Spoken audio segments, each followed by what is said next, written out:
Bonjour.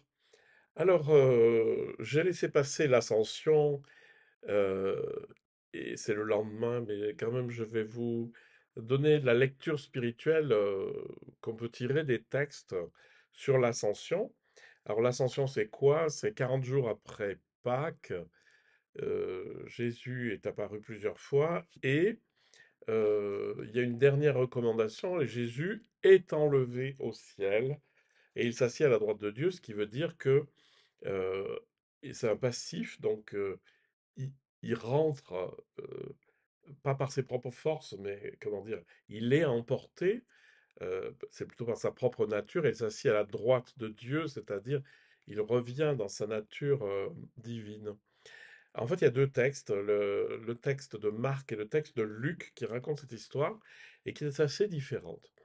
Voilà ce qu'on peut en tirer. Enfin, il apparut aux 11 pendant qu'ils étaient à table. Il leur dit: «Allez par tout le monde et prêchez la bonne nouvelle à toute la création». Le Seigneur, après leur avoir parlé, fut enlevé au ciel et il s'assit à la droite de Dieu. Et ils s'en allèrent prêcher partout. Le Seigneur travaillait avec eux et confirmait la parole par les miracles qui l'accompagnaient. Dans ce cas-là, heu, donc Jésus ressuscité, donc la réalité divine leur apparaît aux 11 puisque Judas s'est suicidé, il a disparu, pendant qu'ils étaient à table. Évidemment, ce «ils étaient à table», ça fait penser à la Sainte Seine, à la dernière le dernier repas avec le Christ, c'est-à-dire ce moment où Jésus dit: «Prenez et mangez, ceci est mon corps», c'est-à-dire il leur demande d'intégrer le fait qu'ils aient une nature divine et il leur dit: «Allez par tout le monde et prêchez cette bonne nouvelle à toute la création».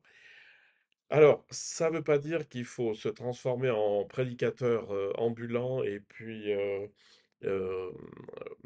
voilà, être là pour dire: «Ah mais Dieu» et cetera.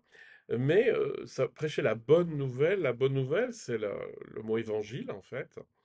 C'est l'annonce parfaite. C'est-à-dire l'annonce parfaite, c'est l'annonce que de notre nature divine, ce que justement a été acquis pendant l'Eucharistie. Après leur avoir parlé, fut enlevé au ciel. C'est-à-dire que tout ce qui a servi de support à, à la compréhension de ce message va disparaître. C'est-à-dire, là, c'était le support concret du corps et de la parole de Jésus, fut enlevé au ciel, c'est-à-dire c'est enlevé.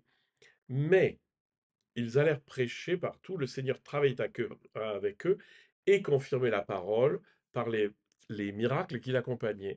Ça veut dire que la présence divine n'est plus extérieure et annoncée de l'extérieur, avec une bonne nouvelle, un évangile, mais qu'elle est à l'intérieur. Le Seigneur travaillait avec eux. Et ils s'en allèrent prêcher partout. Ça ne veut pas dire, comme je disais tout à l'heure, qu'il fallait prêcher, mais plutôt que notre vie devient l'exemple de cette présence divine. Et la, le Seigneur travaillait avec eux et confirmait sa parole par les miracles qui l'accompagnaient. Alors les miracles, c'est pas forcément des choses voilà, incompréhensibles ou pas naturelles, enfin pas extraordinaires qui se produisent, mais simplement c'est les miracles aussi du quotidien où on voit que tout va vers le bien. Donc ici, l'annonce de Jésus chez Marc, c'est aller manifester finalement la bonne nouvelle qui est l'habitation du divin en vous. C'est assez différent chez Luc. Il les conduisit jusque vers Béthanie et ayant levé les mains, comme ça, donc, il les bénit.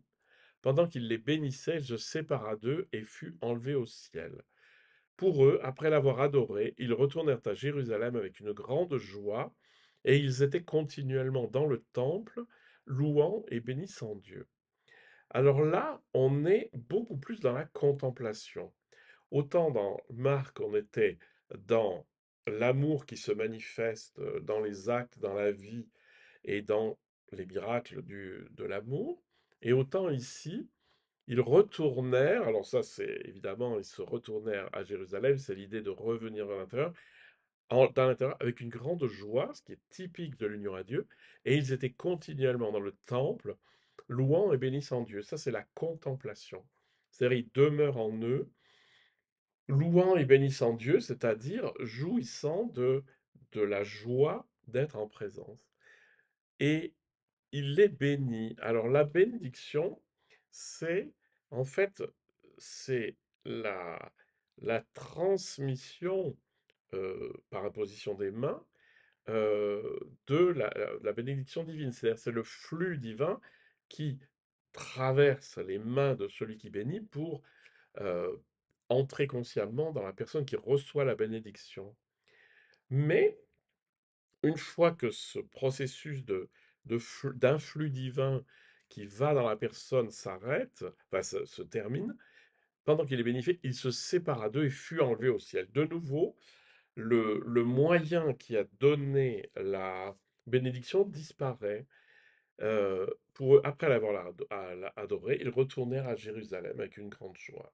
Donc, vous avez les deux aspects euh, de la présence qui va devenir absent, c'est-à-dire la présence divine dans la personne de Jésus, mais aussi dans la personne de n'importe quel prophète ou personne qui enseigne, va révéler quelque chose du divin. Et une fois que ça s'est révélé, le moyen disparaît. Et donc, il y a deux aspects. Il y a l'aspect prédication, qui est l'aspect de manifester vers le monde. Le Seigneur travaillait avec eux. Ou le côté, ils étaient dans la joie, dans le temple, donc c'est le temple intérieur, louant et bénissant Dieu. Donc on a vraiment les deux aspects de la spiritualité dans ces deux textes, c'est-à-dire l'accueil de, de la réalité en soi et puis d'être dans la joie de l'union et le fait que ça doit se manifester vers l'extérieur.